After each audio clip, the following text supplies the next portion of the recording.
Olá, sejam todos bem-vindos. Eu me chamo Daniela Henriques da Silva, curso Licenciatura em História no Centro Universitário Internacional Uninter, no Polo de Arroio do Tigre, localizado no estado do Rio Grande do Sul, Brasil. Sou portadora do RU 2822255. Estou fazendo então aqui no YouTube uma série de vídeos aos quais estou apresentando então o meu estágio supervisionado diferentes contextos. Desde já peço que deixem um like, comentem e compartilhem meu vídeo para que o meu estágio seja validado. Não esquecendo também de se inscrever no canal para acompanharem os próximos vídeos. Então, gente, para quem não sabe, está chegando agora, o tema proposto para o meu estágio é História e Cinema e sua importância na sociedade. Como estudar história através do cinema. Então, gente, no vídeo de hoje eu vou estar falando sobre a evolução do cinema. Então vai ser um vídeo bem dinâmico e bem legal e tenho certeza que vocês vão gostar bastante. Então, eu escolhi para estar então elaborando, né, o meu estágio, né, executando ele, um projeto de extensão, né, que foi o que se encaixou melhor então na minha realidade devido a toda essa pandemia que cerca, né, todo mundo. Então eu escolhi um modo extensão, pois ele significa a participação ativa do aluno na sociedade em que vive, e o projeto de extensão, então, ele é sinônimo de impacto social, tanto na vida de quem recebe os benefícios do projeto, quanto no cotidiano dos alunos que o integram. Então, nessa mesma perspectiva, eu escolhi o tema História e Cinema e sua importância na sociedade e como estudar história através do cinema, pois a história ela está presente em todos os setores e ambientes da sociedade. Basta a gente observar com atenção e podemos ver. No cinema não é diferente, nele se encontram, então, milhares de produções cinematográficas que se caracterizam de artefatos culturais complexos que retratam, então, a história. Então, esse curso de extensão universitária, né, ele tem como objetivo e propósito, né, que os participantes reflitam e entendam, então, a importância do cinema em conjunto com a história para o desenvolvimento intelectual e cultural, mostrando que é possível, sim, aprender história através do cinema. Nesse contexto, ainda vale dizer que o estudo da história por meio de recursos distantes do nosso habitual, como através do cinema, é de grande importância para o desenvolvimento de pessoas capazes de se posicionarem em qualquer situação e desenvolverem suas próprias ideologias. O curso de extensão universitária ele tem como objetivos a serem cumpridos durante a sua execução, ensinar as pessoas a importância do ensino da história e cinema, aprender a história por meio do cinema, explicar a história do cinema e conhecer a evolução do cinema durante a história. Então, esses vão ser os 4 objetivos que a gente vai estar trabalhando aí no decorrer dos vídeos e no decorrer de todo o nosso curso de extensão universitária. Lembrando que alguns aspectos já foram trabalhados em vídeos anteriores, então eu indico que vocês passem no canal, né, e dão uma conferida se você ainda não viu os vídeos, que tá bem legal. Tem bastante conceito baseado em artigos acadêmicos, então passem lá e dão uma olhadinha. Então, gente, entre os vídeos já realizados, o que eu posso dizer para vocês sobre o nosso cronograma e os vídeos que vão ser ainda realizados, né, e elaborados, a gente tem como os que já foram realizados a nossa abertura, né, que é a apresentação e conceitos gerais a respeito do estágio e sobre a história do cinema, né, que foi um vídeo então que eu abordei aspectos mais gerais, falei também sobre os principais, né, pensadores, né, criadores, na verdade, do cinema, né, o que mais influenciaram então na criação do cinema para a sociedade usufruir, né? E falei também um pouquinho sobre outros contextos. Também tivemos um vídeo explicativo sobre história e cinema bastante interessante e complexo. Falei sobre filmes, falei sobre vários conteúdos, conceitos bastante estimulantes. Então, gente, também foi realizado um vídeo onde eu falei sobre a história do cinema, que ele é bastante legal também, e ele segue toda uma linha cronológica, tá? Eu expliquei alguns elementos criados, tá? E vai ser um vídeo, não vou mentir pra vocês, o vídeo esse da história do cinema, ele vai ser parecido com o vídeo de hoje, né? Que vai falar sobre a evolução do cinema, porque a história e a evolução está ligada, tá? Mas isso é para vocês aprofundarem mais os conhecimentos de vocês a respeito desse assunto, e eu também. Então vamos ter futuramente, né, assuntos a ser trabalhados, como utilizar as produções do cinema para aprender história e produções cinematográficas inspiradas em momentos históricos. Nessas eu vou falar de alguns filmes que eu irei citando, né, ao longo, né, de todos os vídeos, e também alguns que eu vou pesquisar mais a fundo, né, contar para vocês o roteirinho, né, fazer uma espécie de uma análise, né, bem complexa, e falar sobre qual momento histórico que ele se identifica a quais acontecimentos que a gente pode estar então estudando. Também irei falar sobre a chegada do cinema no Brasil, tá? E por último teremos o encerramento, então, com a conclusão, agradecimentos e posicionamentos finais. Então a gente chega de enrolação, né? Sem mais delongas, vamos ao que interessa, que são o conteúdo em si. Então, como já disse para vocês, no vídeo de hoje a gente vai falar sobre a evolução do cinema, beleza?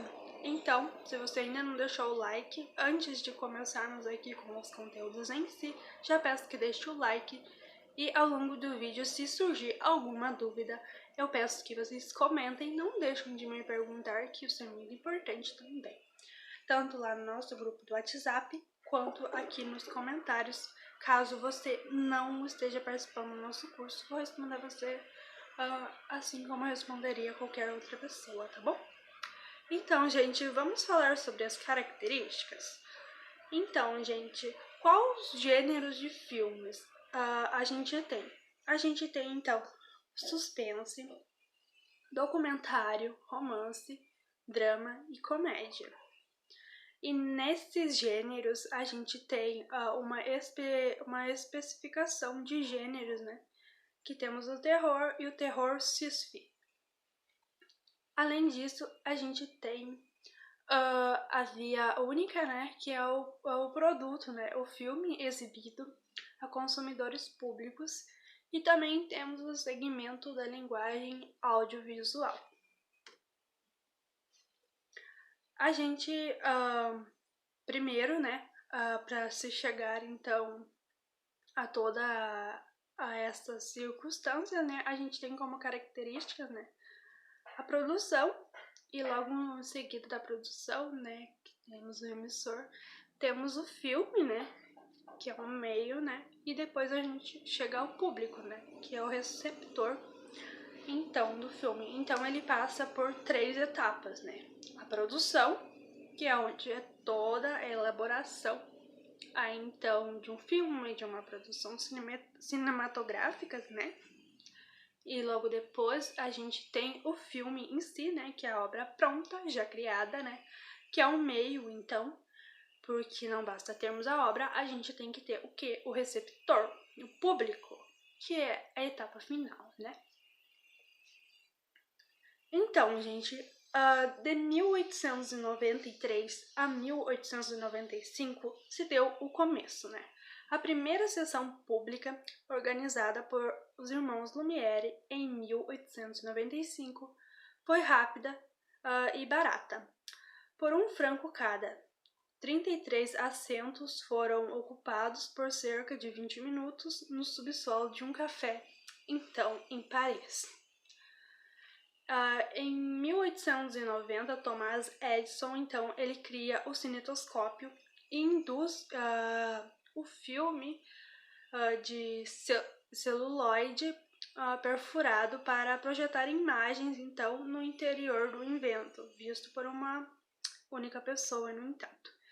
Então, só se podia uma pessoa ver o filme, não é igual hoje em dia, que muitas pessoas podem se reunir em um mesmo lugar e assistir, né, ao mesmo tempo, uma produção cinematográfica.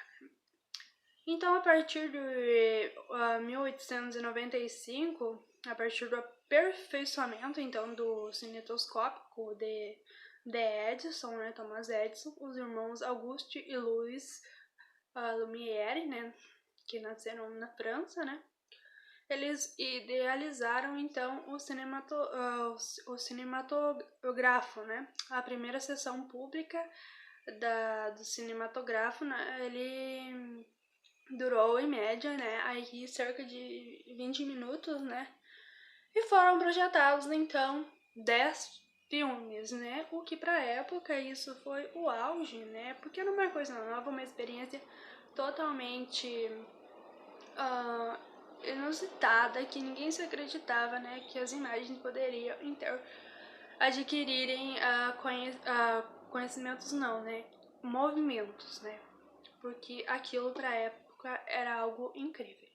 Então, nos anos de 1900 a 1909, os Nickelodeons, vou falar um pouquinho sobre os Nickelodeons, tá bom?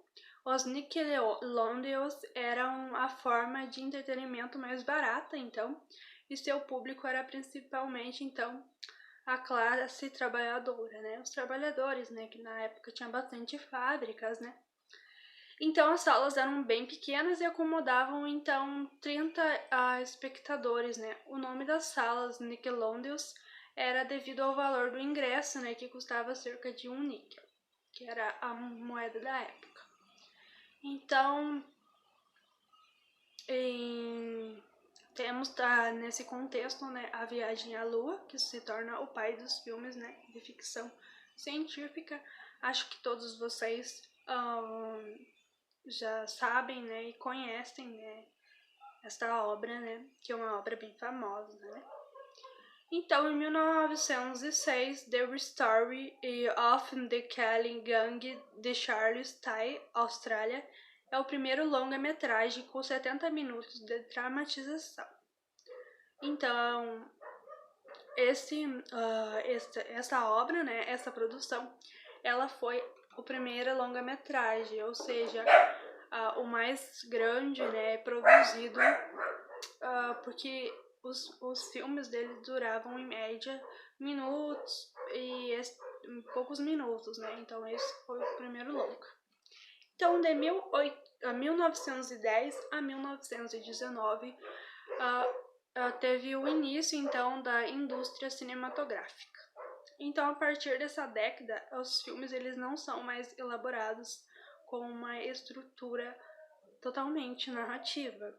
Então, o que significa isso, né, gente? Eles passam a ter vários planos ligados entre si. E a filmagem, então, ela assume, nesse sentido, uma relação direta, então, com a montagem. Então, em 1913, a produção de comédias, né, ela se intensifica-se, né, nos Estados Unidos, e surgem nomes como Max Linder, Charles Chaplin, e Stone Laude e Oliver Wilde, da dupla O Gordo e o Magro.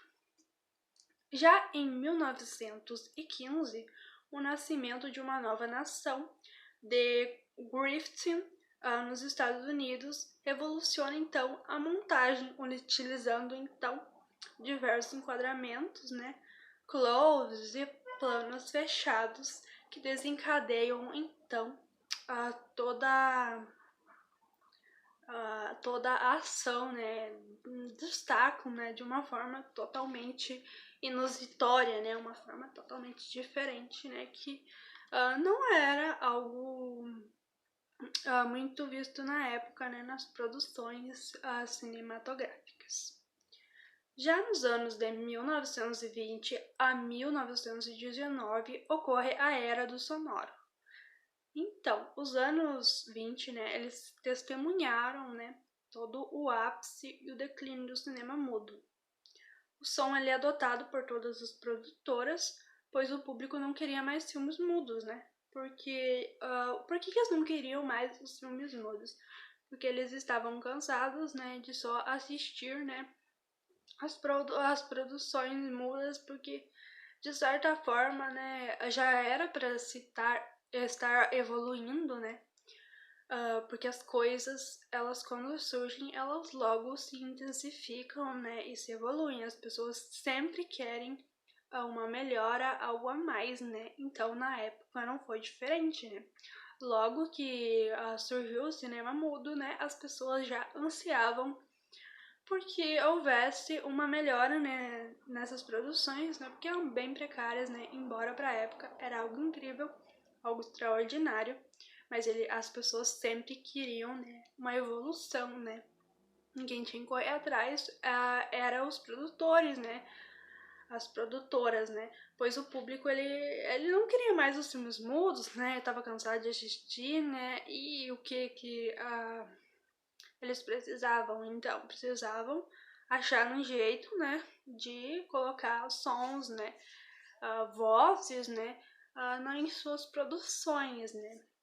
Então, os atores, roteiristas e diretores, eles têm de se reformular, então, todos os fundamentos, então, da linguagem cinematográfica, né, porque houve todo um processo, né, até a criação, né, como vocês podem ter visto, né, na história do cinema, né, que foi o vídeo anterior, né, todo um processo, né, para a criação do cinema mudo mesmo, né, e toda um conteúdo, né, um contexto, né, inserido, né, nessa ocasião, né.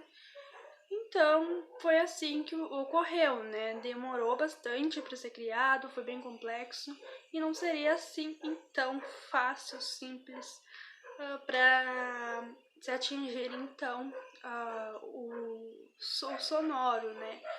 A era do sonoro, né? O cinema falado, como se diz, né? Então, eles tiveram que mudar totalmente a linguagem cinematográfica.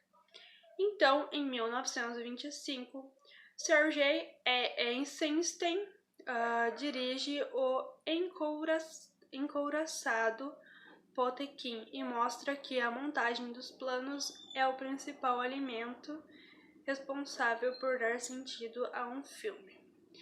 Já em 1928, Mickey Mouse aparece nas telas pela primeira vez em Stonewart Billy, com a voz do seu criador, o Walt Disney. Olha pra vocês verem quanto tempo que o Mickey tem, né, gente? Olha isso. Faz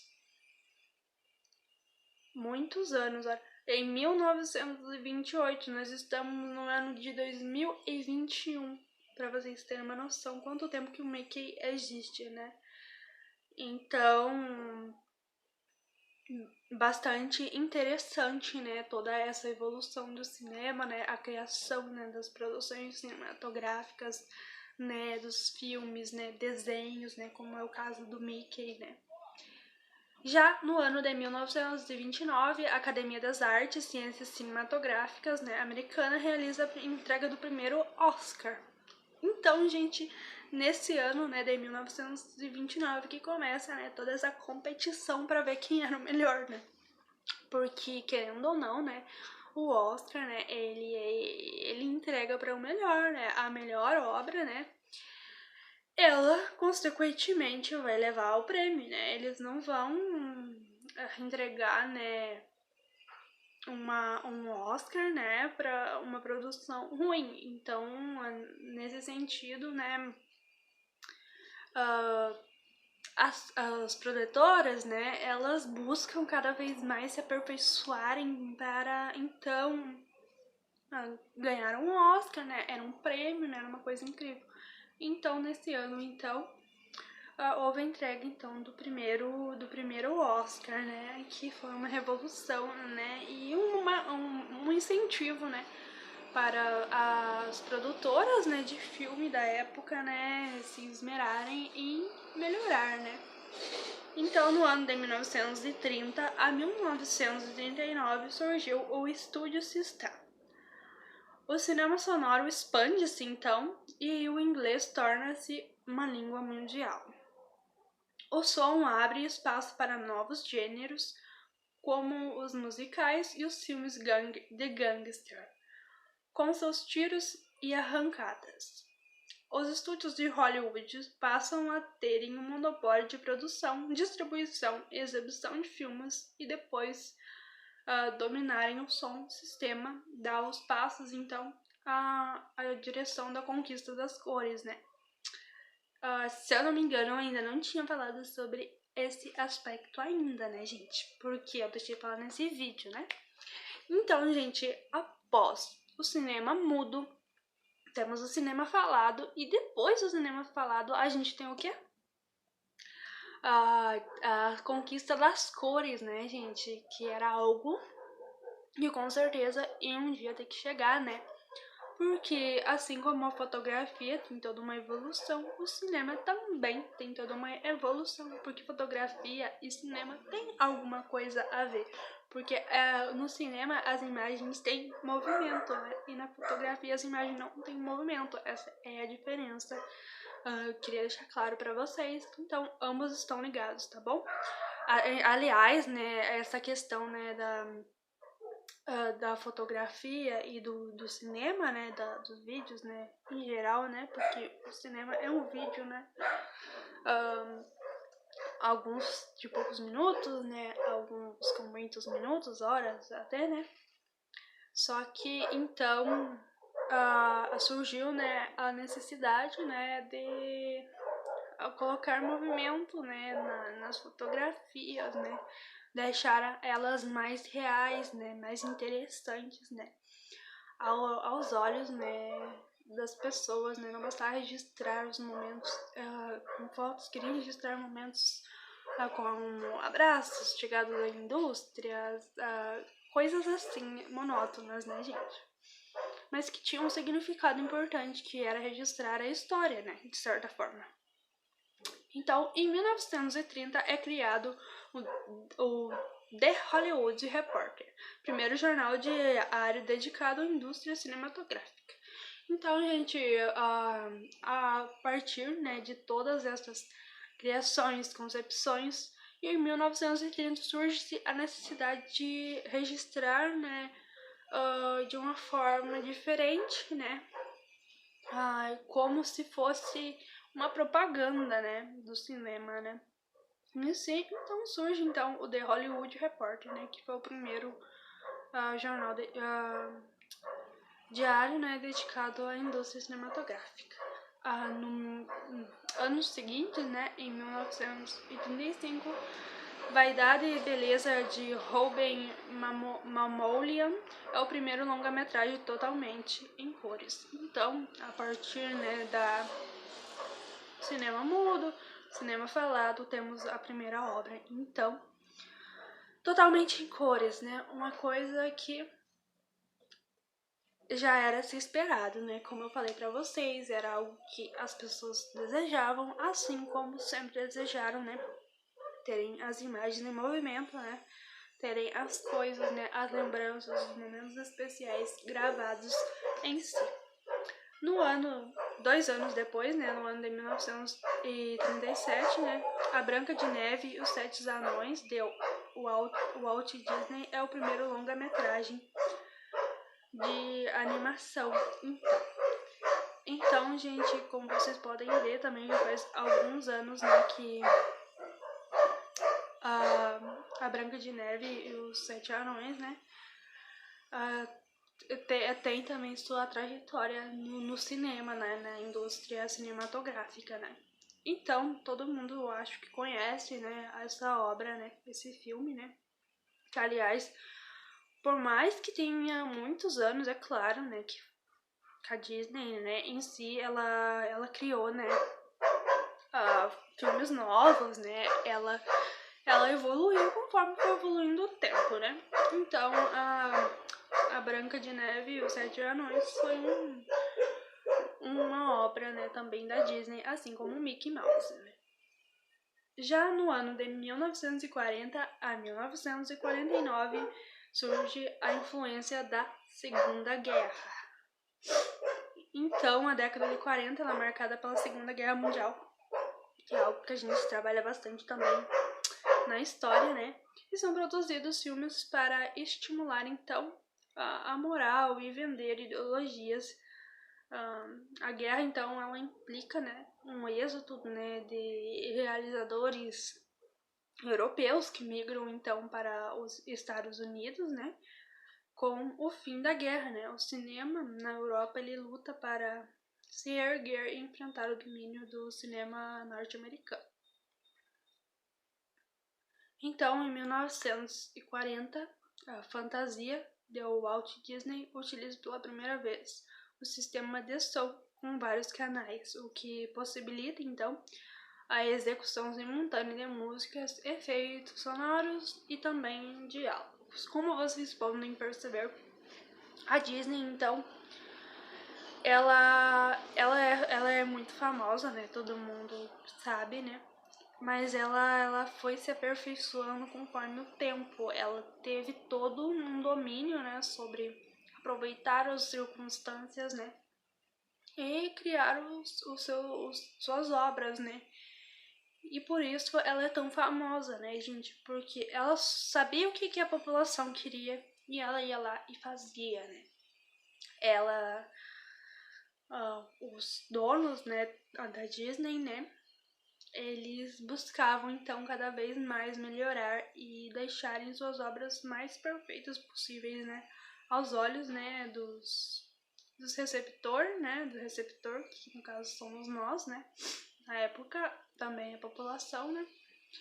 E então eles se aperfeiçoaram, né, e fizeram, né, essa execução, né, simultânea de música, né, que foram os efeitos sonoros e diálogos, né.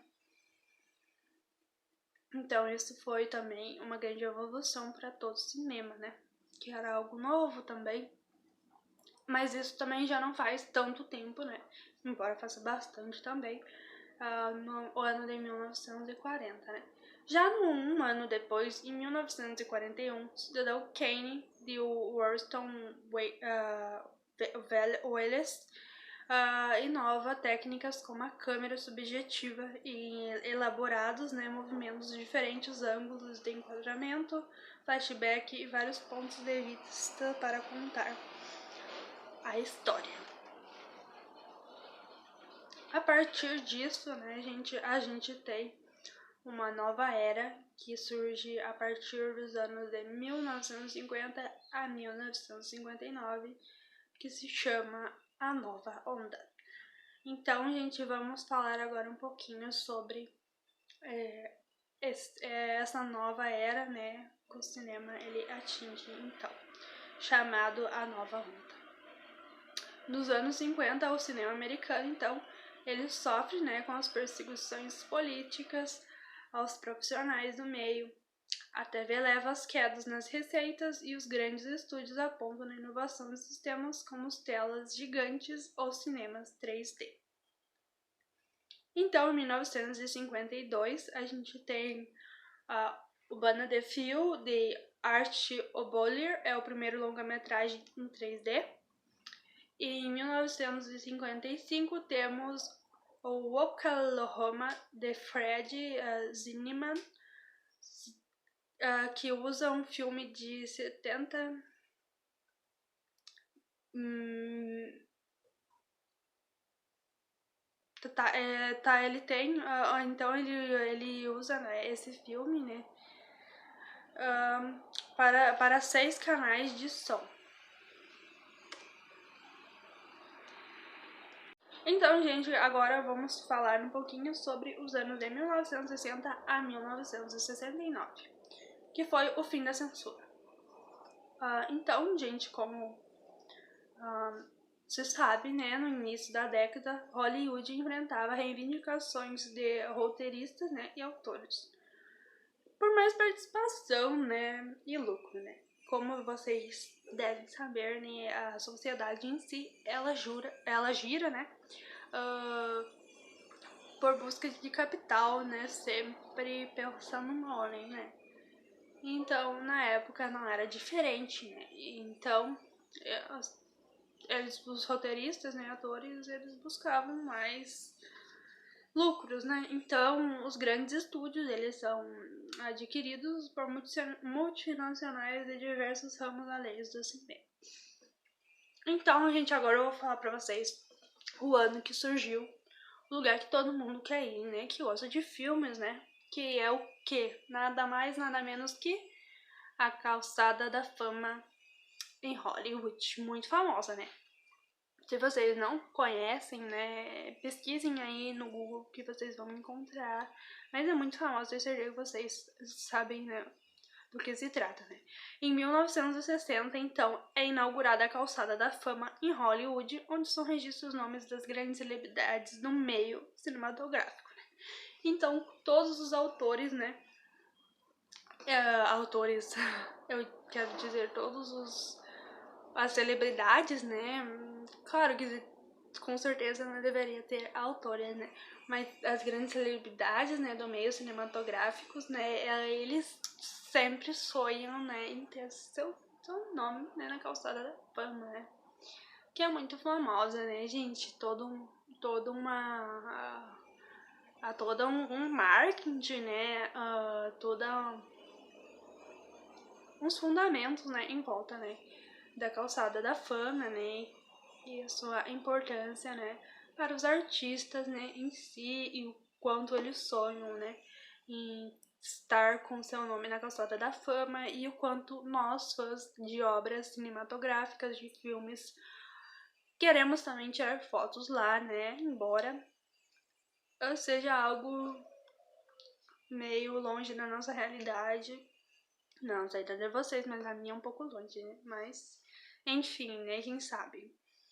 Em 1964, Sidney Poitier, primeiro autor negro, vence o Oscar da categoria Melhor Ator.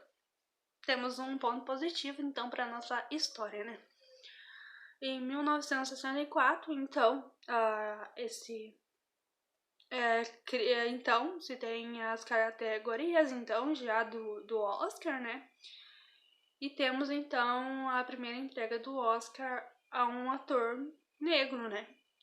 Porque, como eu já expliquei, né, a sociedade em si, até nos dias atuais, ela é muito preconceituosa, muito racista, né? Que é uma coisa que a gente torce, né, pra melhorar um dia, não existir mais, mas infelizmente ainda contamos com isso, né? Pra época, né, que o racismo, né, era muito mais evidente, né? Foi algo que revolucionou, né, todo o modo de pensar, né? Porque o negro era considerado como impossibilitado, né, de arrumar um emprego, né, trabalhar, não falo do trabalho escravo, né, que para a sociedade, né, era só o trabalho escravo que servia, né, uma coisa inaceitável, né, mas então o negro, ele não podia trabalhar, ele não podia estudar, ele não podia frequentar os lugares da sociedade. Então, quando um ator negro ganha destaque e vence um Oscar, né, na categoria de melhor ator, ele consegue, né,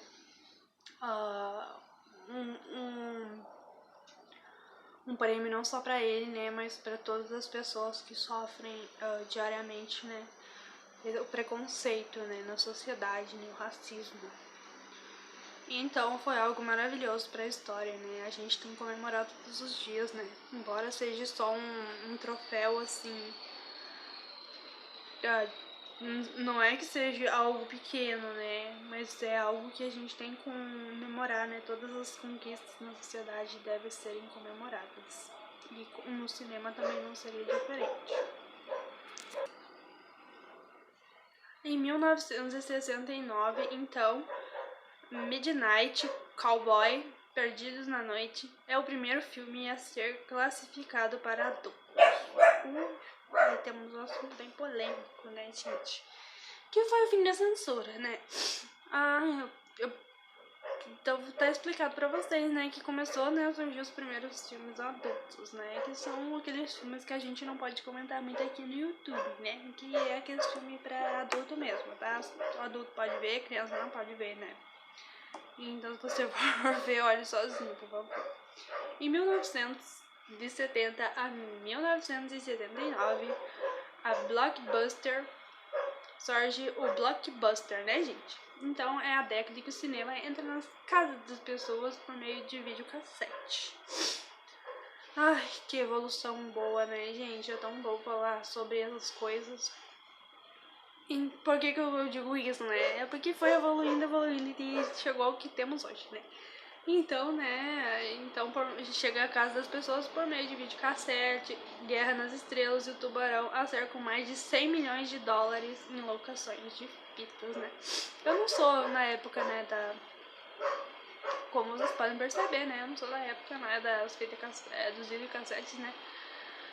Mas eu já pesquisei sobre isso, né, em trabalhos anteriores, né, e eu sei muito bem do que se trata, né, e era algo que eu queria conhecer também, né, eu queria participar disso, mas eu sou muito nova, então não pude participar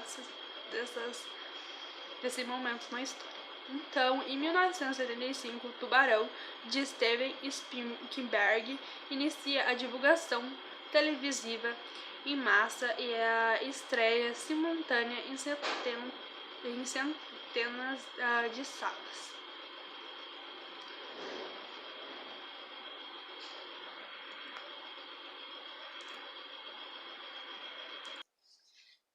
Então, no ano de 1975, surge o sistema de vídeos VHS, né? Os filmes passam, então, a contar com o sistema estéreo, o Dolby de som, né? Alguns anos mais tarde, né, em 1977, Star Wars recebe então 127 milhões de dólares de receita e mais de 2,5 milhões de merchandising, acho que é assim que se pronuncia. Então, de 1980 a 1989, surge as sequências, né? É a década das sequências, então, em que os grandes filmes de ação destinados ao público jovem recebem continuidade, né? Então temos a Guerra nas Estrelas, Volta ao Império, Contra-Ataca, O Retorno de Jerry, Sexta-feira 13, e rende uma dezena então de continuações. Os filmes eles passam então a serem lançados como grandes eventos de marketing e encarecendo ainda mais as produções. Então, no ano de 1982, temos ET, o extraterrestre de Steven Spielberg. Estreia no ano e bate Star Wars, né? Como o filme com o maior número então de espectadores. Então, se Star Wars tinha sido um filme bastante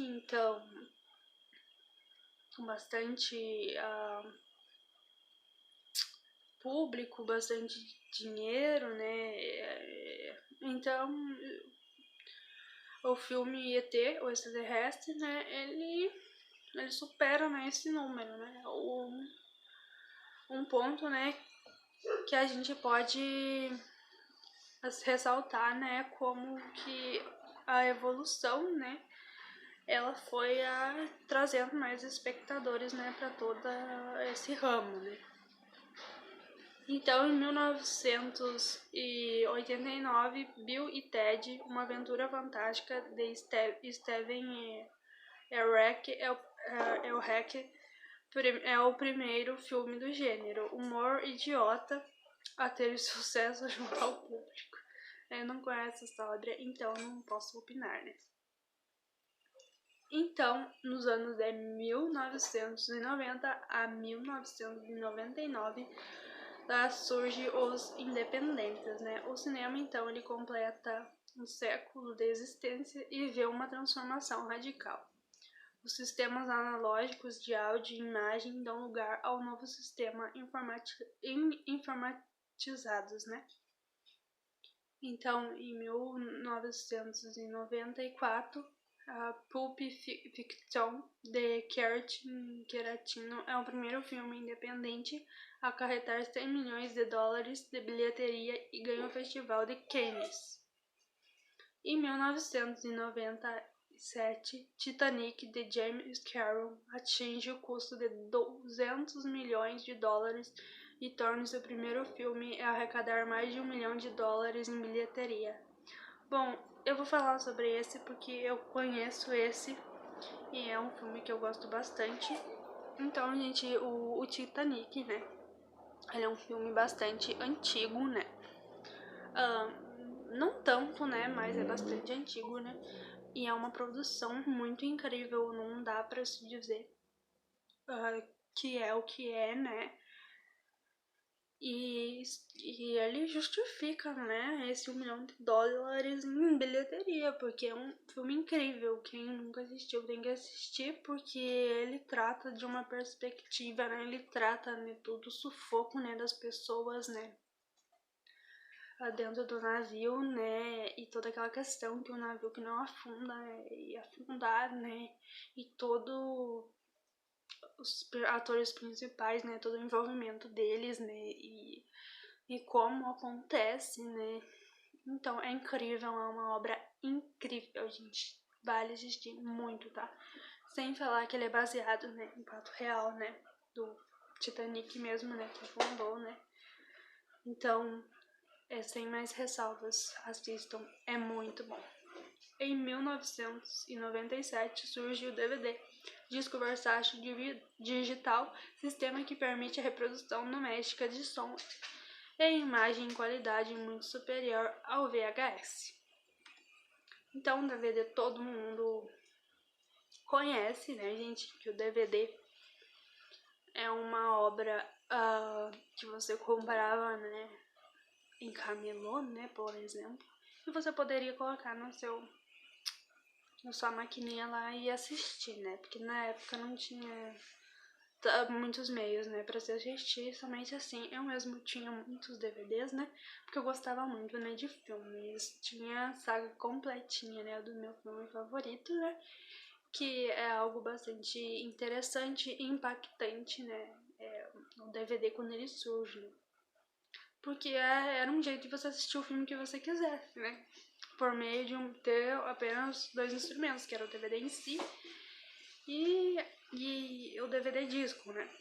Então, no ano 2000 a 2009, 2000 foi o ano que eu nasci, né, que é o século XXI, o novo milênio apresenta as séries O Senhor dos Anéis e Harry Potter, que arrecadam $milhões em todo o mundo. Então, gente, quando eu tava falando em filmes e em séries, né, uma dessas séries que eu gostava muito era essa, Harry Potter. Até hoje eu gosto, tá, gente? É uma das séries melhores já criadas no gênero, né, de fantasia, né. Então, era incrível, todos os efeitos usados, muito bom. Desde o primeiro filme, né, que é um dos meus favoritos, a todos os outros que vieram a seguir. Senhor dos Anéis eu não curti muito, tá bom?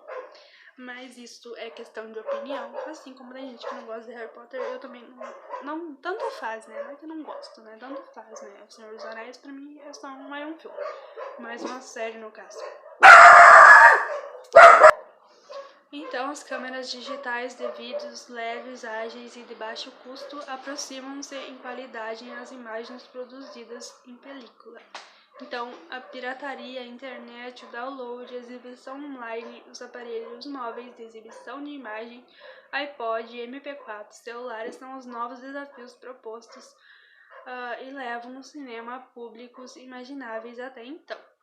Já no ano de 2002, Star Wars Ataque dos Ataque dos Clones, episódio 2, de George Lucas, é o primeiro filme a ter toda uma produção realizada digitalmente. Após isso, 5 anos depois, em 2017, temos Avatar, de James Cameron, que ultrapassa a cifra de 2,75 bilhões de arrecadação, a maior bilheteria alcançada por um filme e impulsiona o uso da tecnologia 3D. Do ano de 2010 a 2016, temos o cinema, né?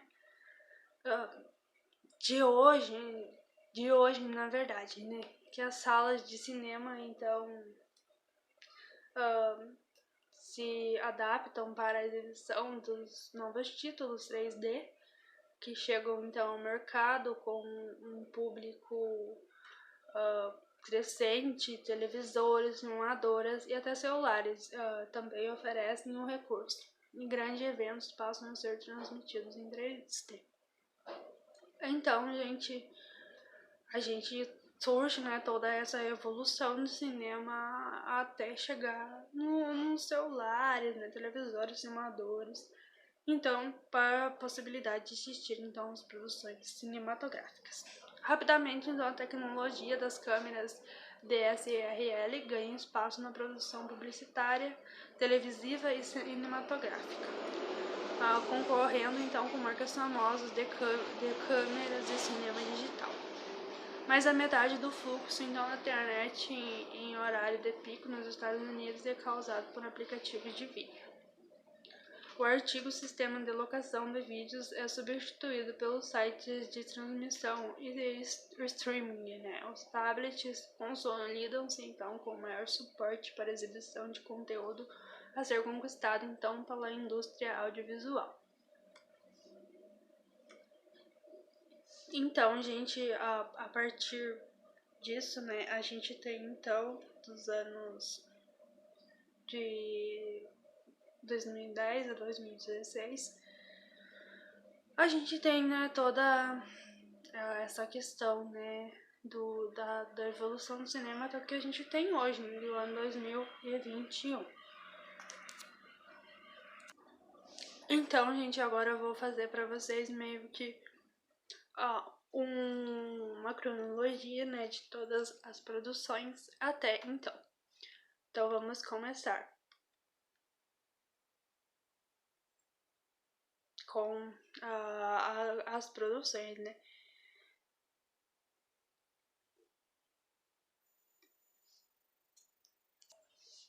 Então, temos em 1936, Tempos Modernos.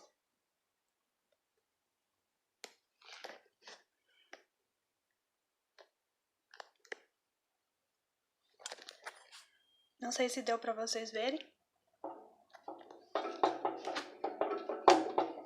Temos, então, Tempos Modernos.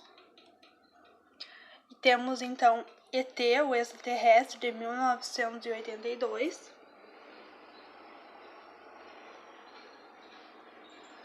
Esqueceram de Mim, de 20 de dezembro de 1990.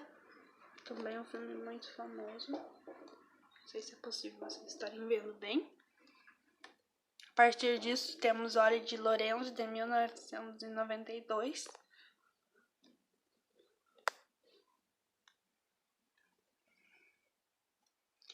Jurassic Park, de 9 de junho de 1993.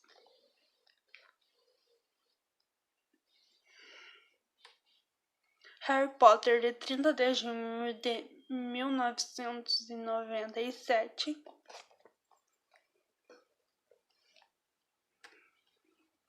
E são essas as obras que chegaram até o ano de 2000, né, na verdade, e que tiveram, então, grande ênfase, né, sobre o cinema. Então, gente, agora eu vou fazer um resumo sobre toda essa evolução do cinema para vocês ficarem antenados a respeito desse assunto.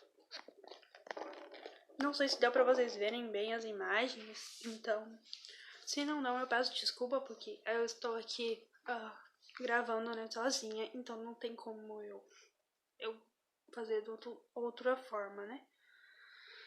Então, eu vou fazer então para vocês um breve resumo e em seguida a conclusão, né, a partir, né, da evolução do cinema sobre meus entendimentos. Então, gente, como vocês podem ver, o cinema ele passou por uma grande mudança durante, né, toda, né, a sua história, né, em si. Então, a gente pode encontrar, né, milhares, então, de produções cinematográficas, né, que nos mostram, então, as possibilidades que temos, então, por meio dos filmes. Então, como vocês podem perceber, primeiramente, a gente teve, então, o início, né, com o cinema mudo. O cinema mudo, então, inicialmente o cinema ele era preto e branco, né, e o cinema mudo ele passava, então, as imagens, então, sem som, né, e os primeiros a usufruírem, então, do cinema mudo foram os irmãos Lumière, né, Auguste e Louis, né, Lumière. Em seguida, a gente tem, então, a necessidade, então, do cinema falado, né, o cinema com som, né, a era sonora. Então, nessa questão, né, a população necessitava, então, de uma evolução, né, do cinema, e o cinema evoluiu, então, para o cinema sonoro, né. O cinema sonoro, embora é recente, né, embora, né, o cinema mudo fosse recente, ele tinha uma qualidade muito superior ao cinema sonoro, né, que aos poucos foi se aperfeiçoando também. Logo após, a gente tem, então, o cinema a cor, né, as produções cinematográficas com cor, o que, então, surge, então, com uma grande novidade também e deixa o cinema mais divertido e dinâmico. Também temos também a introdução de som com diálogos. Também temos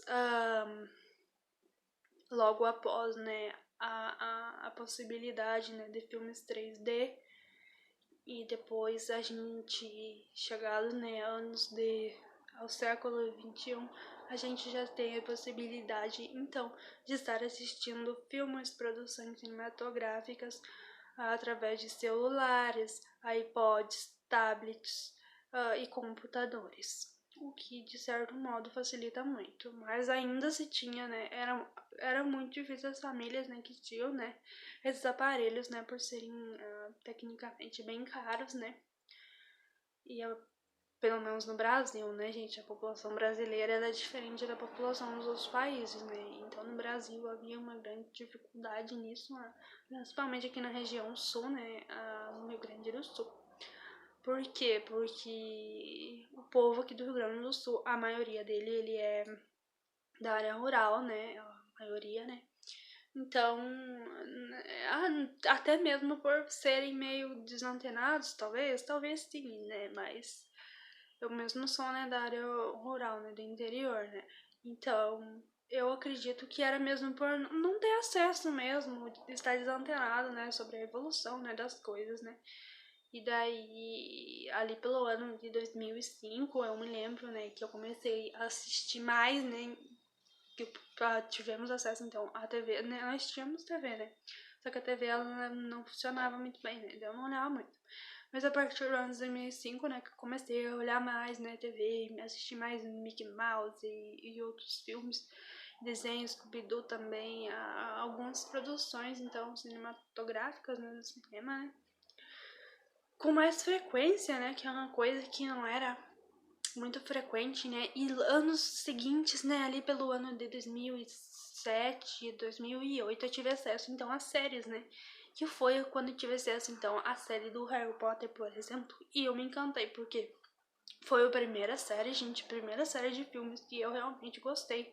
Eu olhava até na sessão da tarde que tinha na TV Globo, né, os filmes, né, que passavam, né, eu olhava, né, mas eu vi uma vez, daí, na TV, né, numa propaganda, né, que ia passar, então, a série do Harry Potter, né, mas era muito tarde, meus pais não deixavam, então, eu ficava olhando até tarde, né, embora eu gostava muito, né, deles, não, mas eles não deixavam, então, então eu pedi um dia emprestado pra uma colega minha, né, eu já tinha DVD, né, em casa, né, daí eu pedi emprestado, ó, meu penteado desmanchou.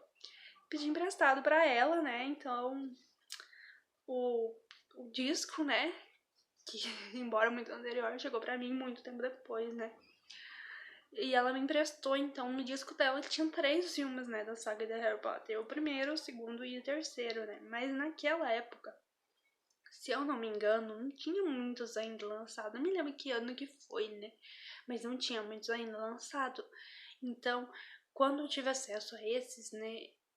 Eu gostei muito, sabe? E eu fiz a minha mãe comprar pra mim. Daí minha mãe comprou, né? O primeiro, eu devolvi pra minha colega, né? Comprou pra mim o primeiro, o segundo e o terceiro, que se não me engano, eles vinham também assim, né? No mesmo disco, né? E daí depois a minha mãe comprou o penúltimo pra mim. E eu fiquei faltando, né? E daí como que eu fiz pra assistir os outros? Mais tarde, né? Bem mais tarde, né? Eu adquiri então o celular, né? E eu assisti pelo celular, né? Pelo aplicativos, né? Que tem bastante disponível agora, né? Alguns, né? Daí assisti na TV também. Assisti na TV, se não me engano, e pedi um emprestado para outro colega meu lá pelos últimos anos, então, do ensino fundamental, e me emprestou, então, o disco dele e eu assisti, né? E daí ficou faltando alguns, né? Que eu só vim assistir agora, né? Com 20 anos, né? Eu vim assistir o resto, né? Isso devido àquilo que eu falei, da dificuldade, né? Da chegar, né? Então, toda essa evolução, né? As áreas interioranas, então, do Brasil, né? Que foi meu caso, né? Dificuldade de. Até pelo fato da internet ser muito ruim, tá bom? As pessoas acham que tudo é simples, né? Mas não é assim que a gente deve pensar, né? As pessoas, elas não. Não é que elas são. ah, Ai, como eu posso explicar? Não é que elas não querem, né? É que não tem acesso mesmo. No interior, a internet demorou muito tempo pra chegar, tá, gente? E ainda tem muitas áreas que ainda não tem. Então a gente tem que entender a evolução, mas ela não foi assim para todas as pessoas, tá? A evolução no cinema foi evolução no cinema, mas ela não foi assim para todas as pessoas. Então, gente, eu deixo aqui como conclusão que a evolução no cinema, ela durou anos, durou. E ela durou todo esse tempo, porque as coisas, elas não acontecem de um dia pro outro.